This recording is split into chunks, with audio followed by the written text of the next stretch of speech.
Transformai-vos pela renovação de vossa mente, para que proveis qual é a boa, agradável e perfeita vontade de Deus. Paulo, aos Romanos, capítulo 12, versículo 2. Não adianta a transformação aparente da nossa personalidade na feição exterior. Mais títulos, mais recursos financeiros, mais possibilidades de conforto e maiores considerações sociais podem ser simples agravo de responsabilidade. Renovemo-nos por dentro. É preciso avançar nos conhecimentos superiores, ainda mesmo que a marcha nos custe suor e lágrimas. Aceitar os problemas do mundo e superá-los à força de nosso trabalho e de nossa serenidade é a fórmula justa de aquisição de discernimento. Dor e sacrifício, aflição e amargura são processos de sublimação que o mundo maior nos oferece, a fim de que a nossa visão espiritual seja acrescentada. Facilidades materiais costumam estagnar-nos a mente, quando não sabemos vencer os perigos fascinantes das vantagens terrestres. Renovemos nossa alma, dia a dia, estudando as lições dos vanguardeiros do progresso e vivendo a nossa existência sob a inspiração do serviço incessante. Apliquemo-nos à construção da vida equilibrada onde estivermos, mas não nos esqueçamos de que somente pela execução de nossos deveres, na concretização do bem, alcançaremos a compreensão da vida e, com ela, o conhecimento da perfeita vontade de Deus a nosso respeito. Emmanuel. Bom, mais um dia do nosso projeto O Evangelho por Emmanuel. Hoje a gente vai estudar um texto desse livro Fonte Viva, capítulo 107, Renovemo-nos dia a dia.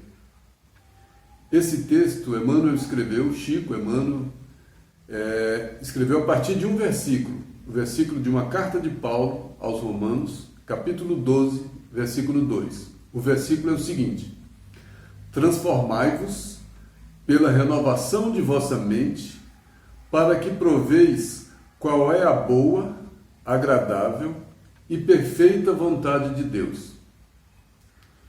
Esse texto, o versículo fala de transformação, de renovação, e o título do texto de hoje, o Emmanuel também deu como Renovemo-nos dia a dia.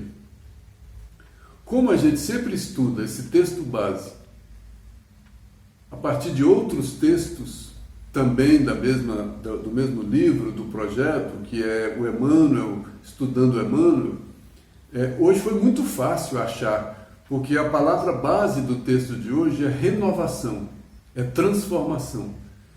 Então o cristianismo está cheio dessa palavra. Em quase todos os livros do Emmanuel eu achava muitos textos falando de renovação e de transformação. Foi até difícil escolher alguns, mas eu escolhi alguns e a gente vai trabalhar esse texto, Renovemo-nos dia a dia, com suporte em outros textos dessa mesma coleção Fonte Viva, que falam dessa transformação, porque essa transformação é a chave. O cristão precisa se transformar. Olha como o versículo é interessante. Transformai-vos pela renovação de vossa mente, para que proveis qual é a boa, agradável e perfeita vontade de Deus. Primeiro, na carta de Paulo aos Romanos, ele fala, transformai-vos. Então ele já está dando um conselho, olha, não fiquem iguais, não fiquem os mesmos. Vocês não são suficientes. Ninguém está pronto. Ninguém está completo. Transformai-vos. Mas além de pedir a transformação, é como se estivesse dando um recado, olha, é melhor ninguém ficar orgulhoso, porque ninguém está pronto. Apesar e além de dar esse recado, ele te indicou o caminho. transformai-vos por onde? Pela renovação de vossa mente. Então ele disse até o caminho. Um dos meios de transformação é pela renovação da mente. Como é que a mente se renova? A mente se renova pelo pensamento que modifica um sentimento. Porque, na verdade, quem dá o padrão do pensamento é o sentimento, senão o pensamento seria zero. O pensamento tem uma qualidade, maior ou menor. Quem qualifica esse pensamento é o sentimento. Por isso o Evangelho é de amor, para mudar essa qualidade. Mas quem faz o processo de transformação é o pensamento. É pelo pensamento que eu compreendo, e quando eu modifico a minha compreensão, eu também modifico o sentimento. Eu sentia raiva de alguém porque eu não compreendia. Se eu começo a estudar o Evangelho, se eu começo a prestar atenção em algumas coisas, eu modifico essa compreensão, eu compreendo por que ele fez aquilo, e quando eu compreendo por que ele fez aquilo, eu consigo modificar o sentimento que eu tinha em relação a ele. E aquele sentimento novo que eu modifiquei, me dá um novo padrão de pensamento. Então, pensamento e sentimento são irmãos inseparáveis, que caminham sempre juntos. O pensamento é o agente de transformação, mas o sentimento é o que dá a base do pensamento. Então, eles caminham juntos. O sentimento dá a frequência vibratória. O pensamento é o motor que gera essa energia nova. Aí o Paulo deu o caminho da transformação. Transformai-vos, ele aconselhou. Mas ele disse por onde? Pela renovação da mente. Então renove a mente. Mas ninguém vai conseguir renovar a mente sem mexer no coração. Mas ele continua. Para que ele fala isso? Ele pede para transformar. Diz por onde? Pela renovação de vossa mente. E diz para quê? Para que proveis qual é a boa, agradável e perfeita vontade de Deus. Para que proveis? Para que sinta? Para que conheça? Para que conheça o quê? Qual é a boa, agradável e perfeita vontade de Deus? Quando eu conheço essa boa, agradável, perfeita vontade de Deus, que é quando eu faço a vossa vontade, o que acontece comigo? A paz. Aí eu provo a paz. Então, quando eu me transformo pela renovação do pensamento e do sentimento, eu consigo provar, eu consigo experimentar essa boa, agradável e perfeita vontade de Deus através da paz que eu sinto. Por isso que às vezes a boa, agradável e perfeita vontade de Deus, ela não é agradável a mim, mas ela traz a paz. Por isso é que eu suporto. Então transformar, às vezes, é sofrer o processo de transformação, que é essa lei de progresso. Muita coisa morre para que outras surgem. E esse processo muitas vezes é dolorido. Mas eu preciso viver esse processo de transformação, porque eu não sou suficiente. Aí eu vivo esse processo de renovação através da mente. Amai-vos e instruí-vos. Olha os dois irmãos que andam juntos, o sentimento e o pensamento. Quando eu uso esse instrumento de instrução e amor, eu consigo provar qual é a boa, agradável e perfeita vontade de Deus. Aí Emmanuel vem e escreve o texto. Renovemo-nos dia a dia. Ele confirma o processo de renovação sugerido por Paulo e vai mais. Ele recomenda que a gente se renove mais uma vez. É um processo de renovação. Quando ele diz dia a dia, quer dizer o quê? Em primeiro lugar, que esse processo não tem fim. É um processo de renovação que é permanente, que é um grande processo. Tornemo-nos novos. Renovar não é ficar novo de novo. Renovar é trazer coisa nova, é trazer o homem novo. Então renovar é trazer esse homem novo para mim. Mas quando? Dia a dia. Renovemos-nos dia a dia. Então todo dia de renovação é um processo contínuo. Eu não vou parar nunca. Caminhar para o novo. Caminhar para o novo é renovar dia a dia. Então se eu não conseguir me renovar dia a dia, eu não caminho pelo novo. para o novo. Eu dou um passo e paro. Então é uma escada que não tem fim. Não adianta eu subir um degrau e parar no degrau que eu subi. Se eu subir um degrau, eu vou enxergar um pouquinho mais alto. Vou enxergar mais do que eu enxergava quando eu estava no chão. Mas e o próximo degrau? Eu vou enxergar um pouquinho mais ainda. E depois mais um pouquinho, mais um pouquinho. Essa escada não tem fim. Por isso o dia a dia. É uma renovação pelo pensamento e pelo sentimento. À medida que eu vou subindo essa escada, tem até a história da escada de Jacó.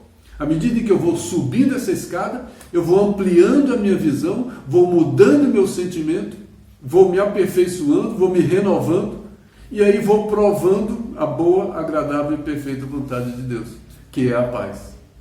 A paz de Deus, a paz do Cristo, que é diferente da paz do mundo. Semana passada a gente estava falando de um texto que era da visita de Jesus à casa de Marta e Maria, quando o texto era o necessário, quando Maria ficou para ouvir Jesus e Marta foi lá para dentro para cuidar de outras coisas. E Jesus falou para Maria que ela fez o necessário. Então o necessário o que é? Transformai-vos. Então esse é o necessário. Aí eu peguei do texto da semana passada, esse necessário, para encaixar no texto de hoje. Porque é assim que a gente faz o nosso estudo. Olha o que ele diz no necessário, Vinha de Luz, capítulo 3. Jesus desejava dizer, quando ele diz Maria fez o necessário, ele desejava dizer que acima de tudo, transformai-vos, acima de tudo, transformação. Jesus desejava dizer, acima de tudo, compete-nos guardar dentro de nós mesmos uma atitude adequada ante os desígnios do Todo-Poderoso. Ele está falando desse versículo também, né? O que compete a mim? O que me cabe? O que é necessário? O que é principal para mim? Guardar dentro de mim mesmo uma atitude adequada. Qual é a atitude adequada diante dos desígnios de Deus? Me renovar pelo pensamento e pelo sentimento, para que eu prove a vontade de Deus em mim. Então, eu guardar uma atitude adequada ante os desígnios do Todo-Poderoso é avançar, segundo o roteiro que nos traçou a lei divina. Um texto encaixa no outro perfeitamente. E tem mais um texto também do Vinha de Luz, modo de sentir. Esse já fala como a gente sentiu mal muitas vezes, porque a gente não percebia esse necessário, essa necessidade esse de transformação, isso que me cabe, isso que me compete. Então o que me compete? O que me cabe? Fazer essa transformação, fazer essa travessia, transpor esse deserto, fazer a travessia desse oceano, atravessar a existência, fazendo transformações, deixando de ser o que eu sempre fui. Porque toda vez que eu deixo de vigiar, eu me acomodo, eu me assossego e paro naquilo que é cômodo para mim. Porque transformar é difícil. Modo de sentir, Vinha de Luz, capítulo 67. Há muitos séculos o homem raciocina, obediente a regras quase inalteradas, comparando fatores externos segundo velhos processos de observação. Há muitos séculos o homem continua igual, porque ele está num processo de reparar as coisas lá fora. É o que ele está dizendo. Há muitos séculos o homem raciocina, obediente a regras quase inalteradas, regras que não mudam, mas onde? Comparando fatores externos segundo velhos processos de observação. Eu ainda estou naquele velho processo de observar lá fora. E nesse velho processo de observar lá fora, eu não conheço a mim mesmo, que é onde eu tenho que fazer a transformação. Então a minha transformação não é me transformar, não é transformar os outros. Transformai-vos pela renovação de vossa mente. Então é transformar a mim mesmo pela renovação do que eu penso. Eu não tenho que transformar os outros pela renovação do que eles pensam ou do que eu penso a respeito deles. Né? Há muitos séculos eu cometo esse mesmo equívoco de raciocinar do ponto de vista externo, fora de mim, olhar o mundo lá fora. E o texto continua: só pela renovação íntima progride a alma no rumo da vida aperfeiçoada. só quando eu me renovo interiormente. E essa renovação íntima, ela não tem outro caminho que não seja por esses dois amigos, pensamento e sentimento. Esses são os mecanismos de transformação. E conforme o Paulo sugeriu, pela renovação de vossa mente.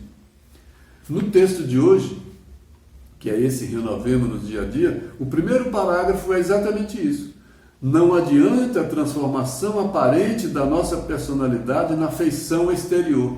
Não adianta a transformação lá fora.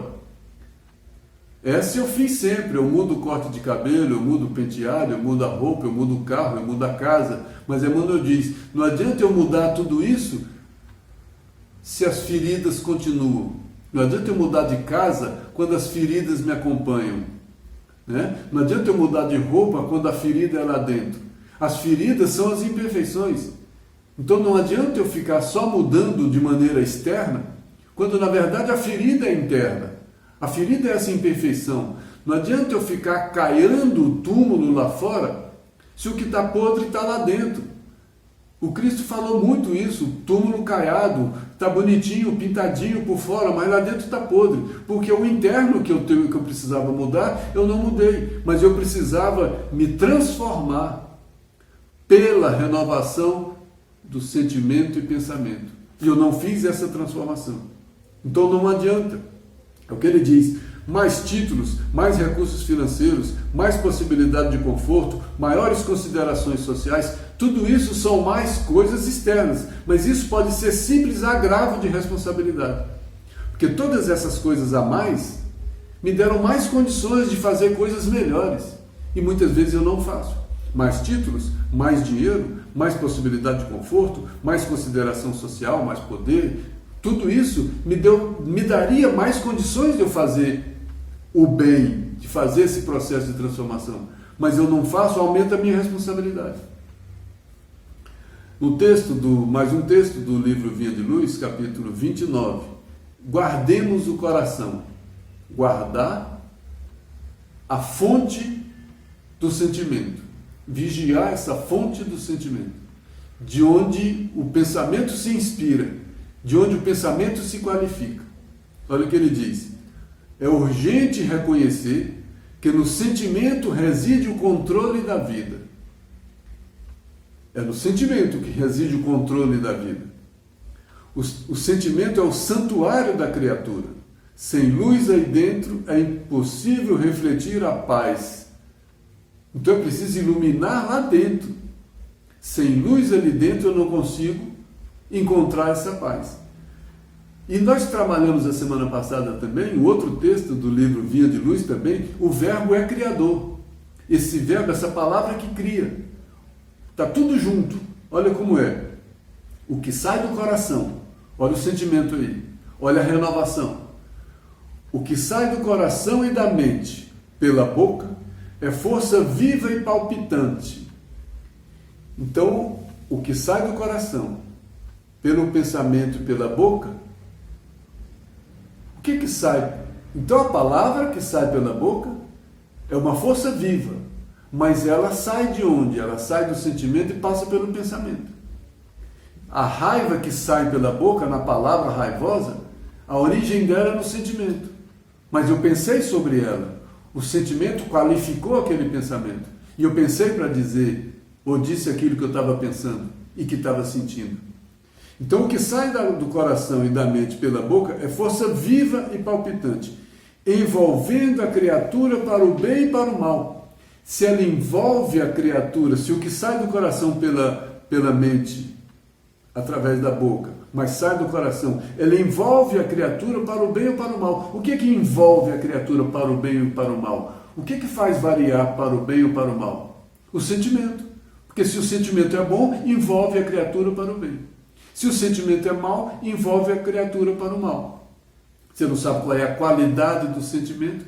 Então essa qualidade do sentimento envolve a criatura através do pensamento e da palavra, para o bem ou para o mal, dependendo desse sentimento. Por isso é necessário transformar esse sentimento, através do pensamento.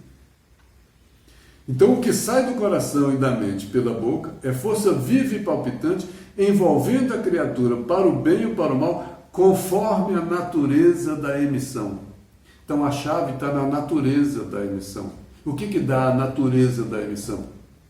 O sentimento. Dá uma natureza melhor ou dá uma natureza pior? Então o que dá a natureza ao meu pensamento é aquilo que eu sinto.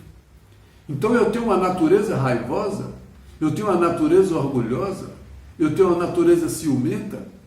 Essa natureza vem lá de dentro. Por isso o Evangelho é de amor, porque transforma lá dentro esse sentimento. E eu preciso entender, pensar melhor, que aí quando eu penso melhor, eu consigo mexer nessa natureza. O caminho para mexer nessa natureza é o pensamento. Porque pelo pensamento eu compreendo e consigo atingir essa natureza e eu transformo essa natureza. Aí, voltando para o texto de hoje. Renovemos-nos por dentro. A renovação é interior. É preciso avançar no conhecimento. Avançar no conhecimento, o conhecimento é avançar no pensamento. Ainda mesmo que a marcha custe suor e lágrimas. Então é preciso avançar nesse conhecimento mesmo com dificuldade. Aceitar os problemas do mundo, superá-los, a força do nosso trabalho e da nossa serenidade. É a fórmula justa de discernimento. Discernimento não é o mesmo que conhecimento. Conhecimento é só intelectual. O discernimento ele é acrescido do amor. Que aí eu aprendo a distinguir, a discernir o bem do mal. O pensamento intelectualizado ensina e o amor ensina a discernir. Quando eu junto os dois, o conhecimento e o sentimento, eu consigo discernimento, eu consigo discernir. Aí eu escolho com qualidade, com informação e com qualidade. Tem um texto também, Vinha de Luz, capítulo 81, estejamos certos. Ele toca nesse assunto. É a partir de uma também carta de Paulo aos Hebreus, palavra de Jesus. Olha o que Jesus disse: porei minhas leis em seus corações e as escreverei em seus entendimentos. Palavra de Jesus. Onde é que Jesus falou que vai botar essas leis? Em seus corações e escreverei em seus entendimentos. Ele usou as duas coisas. É preciso sentir essas leis e é preciso compreender essas leis. Só sentir sem compreender, eu vou sentir, vou virar um fanático e não vou fazer nada. Só compreender sem sentir, eu vou saber o Evangelho de cor, mas não vou ter o sentimento de amor necessário. Então uma só asa não vai resolver. Por isso Jesus falou que ele vai colocar as suas leis. Que leis? As palavras de vida eterna, o caminho, a verdade e a vida, os seus ensinamentos. Então ele vai botar essas leis que vão fazer o que com a gente? Vai transformar a gente, através do que? Da renovação de nossa mente. Ele está falando aqui a mesma coisa. Mas ele vai colocar suas leis no coração, através do Evangelho, por isso o Evangelho é de amor, e as escreverei em seus entendimentos. É porque escrever é uma atitude intelectual. No coração ele vai... Olha que grandeza das palavras. No coração ele vai colocar, ele vai botar, vai pôr. Então é com afeto, é com carinho, é com livre-arbítrio, é com jeito, porque ele vai colocar, né, no coração. Mas no intelectual ele vai escrever, porque aí é no conhecimento. Então é preciso conhecimento e discernimento. Aí Emmanuel pega e escreve sobre esse texto. Poderemos aderir de modo intelectual aos mais variados programas religiosos. Então não é questão de credo religioso. Eu posso aderir a qualquer um deles, aderir intelectualmente. Poderemos aderir de modo intelectual aos mais variados programas religiosos. Mas, diante do Senhor, o problema fundamental de nosso espírito é a transformação para o bem com a elevação de nossos sentimentos e pensamentos. Parece que está fechando o nosso raciocínio aqui, né? Jesus disse que vai colocar as leis dele, que ele é o verbo de Deus, ele traz as leis divinas. Jesus disse que vai colocar essas leis divinas em nossos corações e vai escrever essas leis em nosso pensamento. Aí, se a gente só pensar na lei escrita no nosso pensamento, a gente vai aderir de modo intelectual aos credos religiosos. Então, só aderir à lei escrita no pensamento é pouco. Diante do Senhor, Emmanuel está dizendo, diante do Senhor, só pegar a segunda parte do versículo, as escreverei em seus entendimentos, é insuficiente. Precisa também da primeira parte, porei minhas leis em seus corações. Então as duas partes são fundamentais. É preciso colocar as leis no coração e preciso escrever as leis no entendimento. Olha que grandeza! É preciso entender e é preciso sentir. Tem gente que está só no entender, não vai se transformar. Tem gente que está só no sentir, não vai entender. É preciso as duas coisas. É preciso, como Jesus falou, colocar as leis no coração e escrever no entendimento. Aí Emmanuel complementa, né? Diante do Senhor, o problema fundamental do Espírito é a transformação. Transformação para o bem. Como é que transforma pelo bem? Com a elevação dos sentimentos e pensamentos. Emmanuel disse exatamente a mesma coisa em outro texto disso. Olha o de hoje. Transformai-vos pela renovação de vossa mente. Tudo está falando em transformação. A gente só não se transforma quando a gente estaciona. A gente esquece. A gente dorme. Voltando para o texto. Dores, sacrifício, afirmação e amargura são processos de sublimação que o mundo maior nos oferece, a fim de que a nossa visão espiritual seja acrescentada. Acrescentar a visão espiritual é transformar, é não continuar igual. Um outro texto desse livro, Fonte Viva, também toca nesse assunto. Dentro da luta. Olha o título do texto. Dentro da luta. De qual luta? De transformação, de renovação.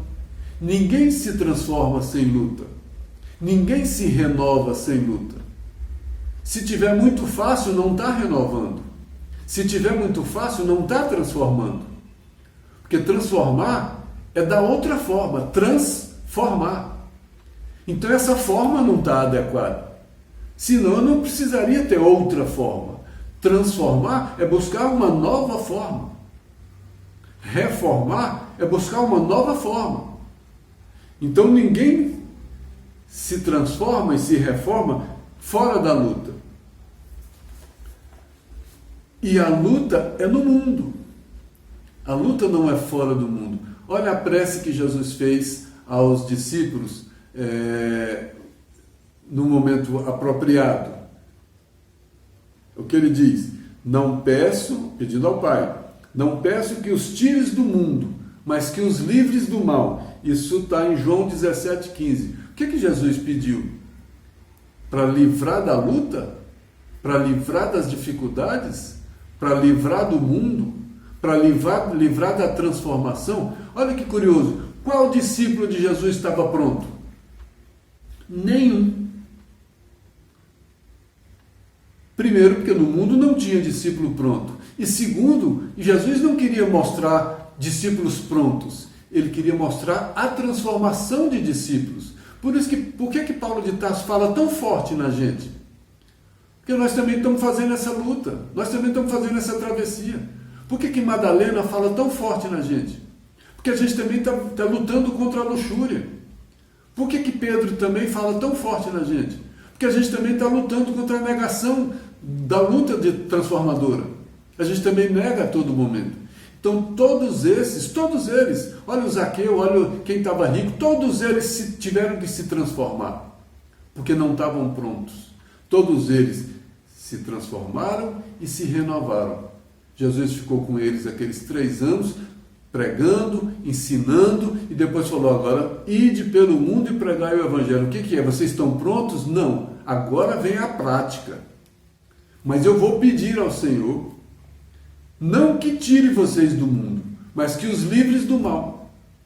Senão eles podiam ter morrido junto com Jesus na crucificação. Mas nenhum morreu na crucificação. Todos viveram mais muitos anos. Pedro morreu com mais de 80 anos. Paulo com 65, se não me engano. porque todos eles ainda passaram por esse processo de transformação e renovação da mente. Qual foi a renovação da mente do Paulo? Eu quero fazer o bem, mas o mal está comigo. Olha o conflito que ele ainda tinha. E por aí vai. Olha, todos esses processos de transformação. Madalena, que linda transformação. Todos. Então é possível a transformação. Todos os discípulos que são os exemplos do homem transformado. Então a renovação é isso, é esse estímulo para a gente. Todos eles conseguiram. Pedro era ignorante, sem estudo, sem conhecimento, aquele pescador rude. Olha quem virou Pedro. Paulo era aquele só intelectual, não tinha o sentimento cristão. Olha o que virou Paulo. Né? Chegar ao ponto de falar, um cara que queria a glória do mundo, no final falar, eu fui crucificado para o mundo e o mundo foi crucificado para mim. Olha, o que é ele ser crucificado para o mundo e o mundo ser crucificado para ele? O mundo agora não me interessa mais. Desse ponto de vista, é claro. Né? Aí dentro da luta está dentro do mundo. E a gente está dentro do mundo para essa luta. Não é passeio, não é festa. Né? Aceitar essa luta.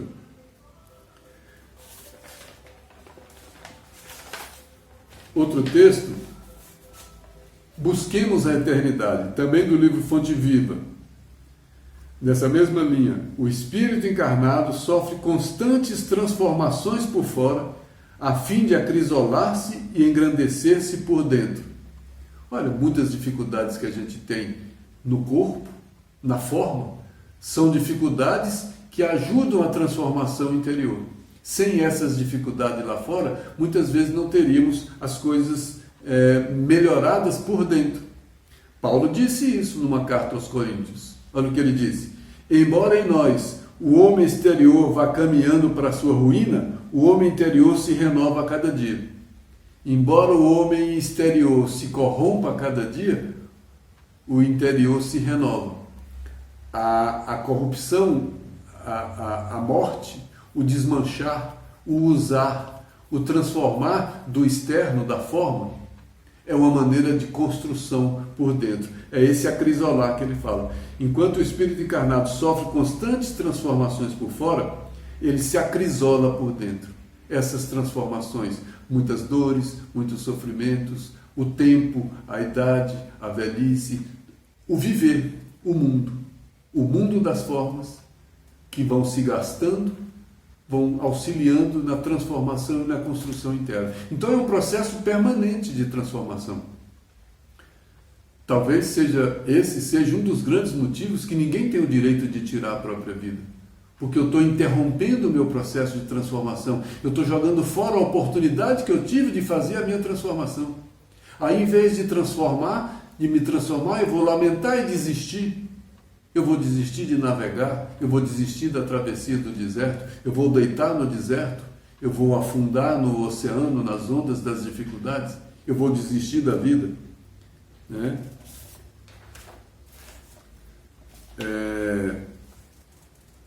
Voltando para o texto de hoje, o Emmanuel diz: facilidades materiais costumam estagnar-nos a mente, quando não sabemos vencer os perigos fascinantes das vantagens terrestres. Renovemos nossa alma dia a dia, estudando as lições dos vanguardeiros do progresso e vivendo a nossa existência sob a inspiração do serviço incessante. Então ele pede aqui exatamente isso. Cuidado, muita facilidade, muita comodidade, muita tranquilidade pode estagnar a mente, que é onde Paulo indicou como caminho da transformação. A mente que não tem dificuldade, a mente que não tem problema para resolver, a mente que está tudo tranquilo, pode enferrujar, pode ficar estagnada, pode ficar preguiçosa. Né? Aí ele diz, renovemos nossa alma. Então, renovemos por dentro, mas como? Estudando as lições dos vanguardeiros do progresso. Estudando, conhecendo, pelo pensamento, mas vivendo a existência sob inspiração do serviço. Vivendo o amor. Pelo trabalho, pelo conhecimento e pelo discernimento. Falando a mesma coisa que todos no Evangelho falam. Conhecimento e discernimento. Conhecer e sentir. na Revista Reformador, de 1964, tem um texto, vontade divina, porque aqui se refere também à vontade divina. Transformai-vos pela renovação de vossa mente, para que proveis qual é a boa, agradável e perfeita vontade de Deus. Então, transformar pela mente que pensa diferente, para que eu experimente essa vontade de Deus através da paz, tem um texto que fala, que chama vontade divina. E Emmanuel fala também disso. Para entender a vontade divina, para entender os desígnios divinos a nosso respeito, então para eu entender qual é a vontade de Deus na minha vida, é imperioso renovar-nos em espírito. Não dá para eu fazer isso sem me renovar por dentro. Largando a era do conformismo, a era é essa praga, essa doença. Então eu preciso abandonar essa praga do conformismo que me mantém, que me abafa. Essa era é aquela semente do semeador no espinheiro, que a era abafa a construção. Então esse conformismo eu preciso deixar, eu preciso abandonar esse conformismo. Paulo também falava isso. Desperta, ó tu que dormes, levanta-te dentre os mortos. Quem está no conformismo está morto para o espírito. Cristo falava também, deixa os mortos enterrar os seus mortos. Quem está morto para o espírito são esses. É essa morte, não é o cadáver. É a morte espiritual. Para entender os desígnios divinos a nosso respeito, é imperioso renovar-nos em espírito, largando a era do conformismo que se nos arraiga no íntimo. Então esse conformismo está lá dentro também. Ele é do sentimento mais profundo. Por isso que não é fácil. Ele está lá no fundo. Acalentada pelo adubo do hábito. Olha, então eu sou conformado, esse conformismo está lá no fundo. E mais alguma coisa, é uma era, uma praga, que me mantém no mesmo lugar. E também tem mais uma outra coisa que ajuda, o hábito. O hábito é o quê? Eu parar de prestar atenção, eu fazer as coisas, muita coisa, sem perceber o que eu estou fazendo. Eu faço como se tivesse, sabe aquele caminho do trabalho que eu vou e volto e no terceiro dia eu já nem vejo mais onde eu estou indo? Que eu vou tão no automático, eu vou no hábito? Quanta coisa que eu faço hoje na minha vida no hábito? Eu faço sem pensar. Mas não pedem para a gente orar e vigiar? Vigiar todo dia, prestar atenção nessa estrada, mudar a estrada, prestar atenção nas mudanças da estrada, tirar proveito das alterações da estrada. Voltando ao último parágrafo do texto de hoje. Apliquemo-nos à construção da vida equilibrada onde estivermos, mas não nos esqueçamos de que... Então ele pede para a gente não esquecer, e aí eu sublinhei, o que ele pede para a gente não esquecer? Somente pela execução dos nossos deveres, execução do dever, o dever está em algum lugar.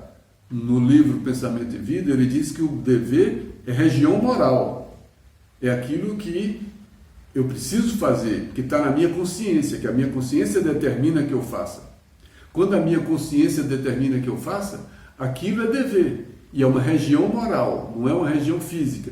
Então, somente quando eu executo o que minha consciência manda, somente pela execução dos nossos deveres, na concretização do bem, alcançaremos a compreensão da vida e, com ela, o conhecimento da perfeita vontade de Deus a nosso respeito. O livro Pão Nosso tem um texto que fala entendimento. Ele fala dessa forma de entendimento. Olha como Emmanuel diz: transformar-se em cristão devotado, quer dizer, eu vou me transformar num cristão devotado, e me transformar num cristão devotado, não pelos sinais externos, e sim pelo entendimento, dotando a própria mente de nova luz em novas concepções. Então, para eu entender, eu preciso entender pelo entendimento, dotando a mente de nova luz. Quem dá essa nova luz? O sentimento e a compreensão, o conhecimento e o sentimento. Através de novas concepções. Não te cristalizes, não estacione, não pare de subir essa escada. Não te cristalizes, pois em falsas noções que já te prejudicaram no dia de ontem.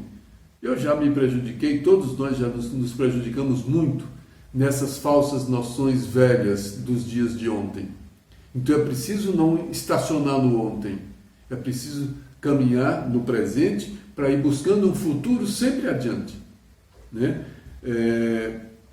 Repara a estrutura de teus raciocínios de agora ante as circunstâncias que te rodeiam. E também na revista Reformador, diante do conformismo, isso que faz a gente se conformar. Isso que ele distingue duas coisas. Ele diz a conformação e conformismo. Conformação é quando eu estou de acordo com a vontade do Pai. Quando eu cumpro o meu dever, eu compreendo a vontade do Pai a meu respeito e cumpro. Aí é conformação. Conformismo é quando eu deixo tudo como está e estaciono. Então é diferente eu me conformar com a vontade do Pai do que eu ter esse conformismo da vida, diante da vida. Aí eu vou estacionar. E ele explica cada uma delas. Ó. Conformismo é o sistema de ajustar alguém a todas as circunstâncias. Então, eu tenho conformismo, eu não ligo, eu não brigo, eu não luto por nada. Eu tenho esse conformismo. Jesus não tinha esse conformismo. Quem usar a expressão do Evangelho, quem chutava a barraca do templo, dos vendilhões do templo, não era um conformista. Ele não estava conformado em pegar a casa de Deus para fazer comércio. Se ele fosse um conformista, ele passava, não, isso é assim mesmo. Mas ele não veio para ser conformista, ele veio para transformar. O conformista não transforma, nem a si, nem a nada, né? Agora, a conformação é a submissão voluntária. Voluntária é porque eu exerço a minha vontade. Então eu me submeto voluntariamente, então não é obrigação, não é por lei, é por obediência. Então a conformação é a submissão voluntária e serena da pessoa aos apertos da vida, às circunstâncias da vida. Então é uma obediência voluntária e serena. Os conformados são fiéis às disciplinas que o mestre lhes aconselha.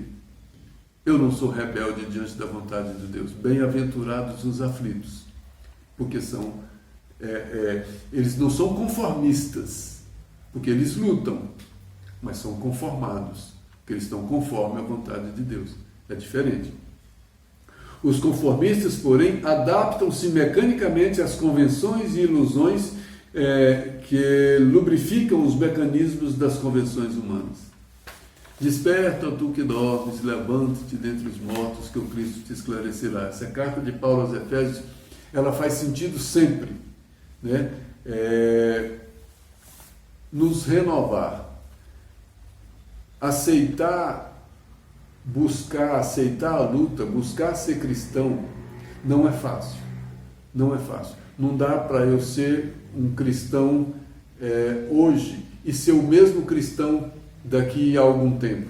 Esse cristão se renova a cada dia.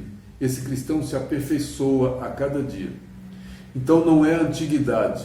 Não vai adiantar eu dizer que eu sou espírita há 50 anos. Né? Eu me transformo há quanto tempo? Há quantos anos eu sou o mesmo? Tem gente que há 20 anos atrás dizia a mesma coisa que diz hoje. Será que não valeu esses 20 anos vividos, não valeram? Não me trouxeram transformação? O Kardec não diz do verdadeiro espírita, é aquele que luta permanentemente para vencer suas imperfeições, né? Então, o dia que eu parar de lutar é porque eu achei que eu estou perfeito, eu não tenho mais imperfeição. Mas como é que eu não tenho mais imperfeição se eu ainda estou num planeta imperfeito? Então, enquanto eu estiver no planeta imperfeito, muito provavelmente, a não ser que eu seja um Messias, eu vou ter imperfeição para corrigir. Eu vou ter que prestar atenção, eu vou ter que me renovar. Então, transformai-vos pela renovação de vossa mente, para que proveis qual é a boa, agradável e perfeita vontade de Deus. É preciso nos transformar para compreendermos a vontade de Deus e ficarmos em paz. Que Deus nos abençoe e que cada um consiga a força suficiente e necessária através da prece, através da inspiração, para perceber que ninguém é suficiente. e que nós sempre precisamos nos renovar. Que Deus nos abençoe.